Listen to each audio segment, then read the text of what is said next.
ঢালিউডের আলোচিত ও জনপ্রিয় চিত্রনায়িকা পরীমনি আবারও আলোচনায়। তবে এবার কোনো ব্যক্তিগত বিতর্ক নয়, বরং ফুটবল এবং নিজের প্রিয় তারকা লিওনেল মেসিকে ঘিরে উচ্ছ্বাস প্রকাশ করে খবরের শিরোনাম হয়েছেন তিনি।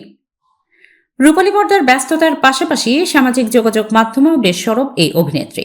সম্প্রতি এক সাক্ষাৎকারে আর্জেন্টিনা ফুটবল দলের প্রতি নিজের ভালোবাসার কথা প্রকাশ করেন পরীমনি।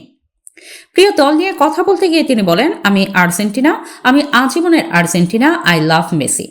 শুধু দল নয়, বিশ্ব ফুটবলের অন্যতম সেরা তারকা লিওনেল মেসির প্রতিও নিজের আবেগের কথা অকপটে জানিয়েছেন এই অভিনেত্রী। পরীমনির ভাষায়, আমি মেসির ডাইহার্ট ফ্যান, তার নাম শুনলে আমার হার্টবিট বেড়ে যায়। তার এই মন্তব্য প্রকাশের পর সামাজিক যোগাযোগ মাধ্যমে ভক্তদের মধ্যেও তৈরি হয়েছে ব্যাপক উচ্ছ্বাস। অনেকে মজা করে বলছেন, ফুটবলের প্রতি পরীমনির আবেগ যেন একজন নিবেদিত সমর্থকেরই প্রতিচ্ছবি। বাংলাদেশে আর্জেন্টিনা ফুটবল দলের বিপুল জনপ্রিয়তা নতুন কিছু নয়।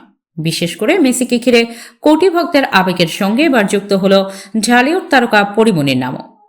ভক্তদের অনেকে মন্তব্য করেছেন, সিনেমার পর্দার বাইরে একজন সাধারণ ফুটবল প্রেমী হিসেবেও পরীমনিকে নতুনভাবে চিনতে পারছেন তারা।